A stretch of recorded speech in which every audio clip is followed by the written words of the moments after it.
नमस्कार साथियों। आपका बचपन गरीबी में गुजरे तो कोई बात नहीं, सह लेना। लेकिन आप सभी के माँ बाप का बुढ़ापा गरीबी में नहीं गुजरना चाहिए। तो चलिए आज का सफ़र शुरू करते हैं। रथ मंदिर का निर्माण किसने कराया? बताइए भाई, रथ मंदिर का निर्माण किसने कराया? तो याद रखना, पल्लव वंश के शासक हैं नरसिंह वर्मन। रथ मंदिर किस राज्य में स्थित है? बताओ, रथ मंदिर किस राज्य में स्थित है? तो याद रखना, ये तमिलनाडु में है। कहाँ पर है? महाबलीपुरम में। याद रखना, तमिलनाडु में है ये। चलिए आगे बढ़ते हैं। आज आपको जीके जीएस से संबंधित कुछ महत्वपूर्ण प्रश्न करवा रहा हूँ जो आपके लिए बड़े ही महत्वपूर्ण हैं। कोणार्क का सूर्य मंदिर का निर्माण किसने कराया? तो कोणार्क के सूर्य मंदिर का निर्माण गंग वंश के जो शासक हैं नरसिंह देव प्रथम, इन्होंने करवाया है। इसको अच्छे से याद रखिएगा। सप्त पैगोड़ा के नाम से किसे जाना जाता है? ये कई बार एग्जाम में आया हुआ है। सप्त पैगोड़ा, याद रखना, सप्त पैगोड़ा रथ मंदिर को कहते हैं जो महाबलीपुरम में स्थित है। रथ मंदिर में रथों की संख्या कितनी है? बताओ, ये जो रथ मंदिर आप पढ़ रहे हैं इसमें रथों की संख्या कितनी है? तो याद रखना, इसमें 8 रथ हैं। कितने हैं? 8 रथ हैं। आगे बढ़ते हैं। कोणार्क सूर्य मंदिर को अन्य किस नाम से जानते हैं? तो याद रखना, कोणार्क का जो सूर्य मंदिर है इसे ब्लैक पगोड़ा कहते हैं। क्या कहते हैं? इसे ब्लैक पगोड़ा कहते हैं। चोल वंश के संस्थापक बताइए कौन थे? बताओ, चोल वंश के संस्थापक कौन थे? तो विजयालय जो हैं, याद रखना, ये चोल वंश के संस्थापक थे। एलोरा का कैलाश मंदिर, बताइए इसका निर्माण किसने कराया? तो याद रखना, राष्ट्रकूट वंश के हैं कृष्ण प्रथम, इन्होंने एलोरा का कैलाश मंदिर का निर्माण करवाया है। बताइए तमिलनाडु का जो कैलाश मंदिर है इसका निर्माण किसने कराया? तो याद रखना, तमिलनाडु का जो कैलाश मंदिर है इसका निर्माण पल्लव वंश ने कराया। आगरा शहर की स्थापना किसने की? बताओ, ये जो आगरा शहर है इस शहर की स्थापना किसने की? तो याद रखना, सिकंदर लोदी ने की। तुगलमा युद्ध नीति तथा तोपखाने का पहली बार प्रयोग बाबर ने किस युद्ध में किया था?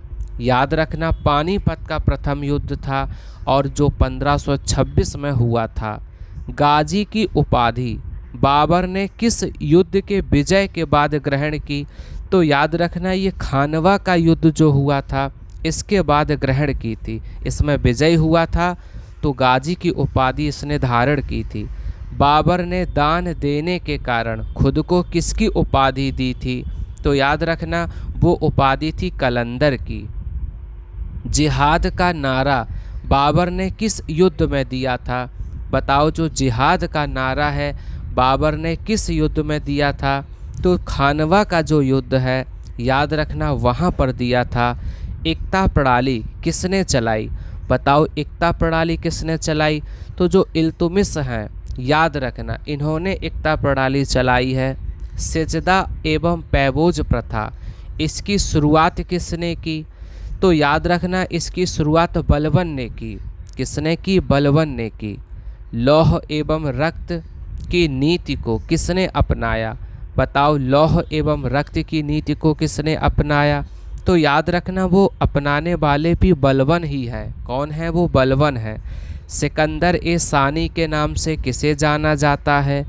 तो सिकंदर ए सानी, याद रखना, अलाउद्दीन खिलजी को जानते हैं। किसको जानते हैं? अलाउद्दीन खिलजी को। हजार खंबा महल का निर्माण किसने करवाया? तो याद रखना, ये भी अलाउद्दीन खिलजी ने करवाया, हजार खंबा महल का निर्माण।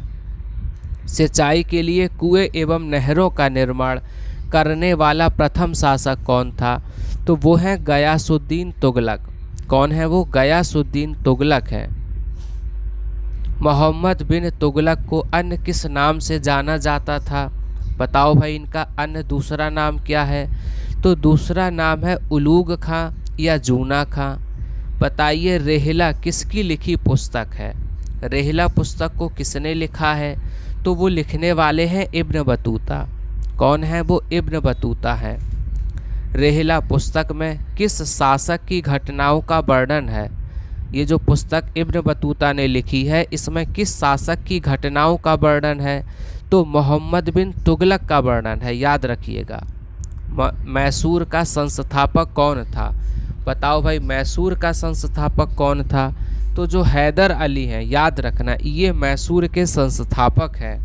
टीपू सुल्तान किस क्लब का सदस्य था? टीपू सुल्तान ये किस क्लब के सदस्य थे? तो इनका याद रखिएगा, क्लब का जो नाम है जैकोबिन क्लब। टीपू सुल्तान ने स्वतंत्रता का वृक्ष कहाँ लगवाया? तो याद रखना, श्रीरंगपट्टनम में लगवाया है। कहाँ लगवाया? श्रीरंगपट्टनम में। क्या लगवाया भाई? स्वतंत्रता का वृक्ष लगवाया। किसने लगवाया? टीपू सुल्तान ने। अच्छे से याद रखिएगा, ये कई बार एग्जाम में आया हुआ है। चलिए आगे बढ़ते हैं। भारत में सिविल सेवा का जनक किसे माना जाता है? बताओ, इसका तो आंसर आप सब बताएंगे। जल्दी जल्दी से भाई आंसर को कमेंट बॉक्स में छाप दो। सिविल सेवा का जनक किसे माना जाता है? तो याद रखना, लॉर्ड कॉर्नवालिस को कहते हैं। सिविल सेवा का जनक लॉर्ड कॉर्नवालिस को कहते हैं। चलिए आज का सफ़र यहीं तक। आप सभी का बहुत बहुत धन्यवाद।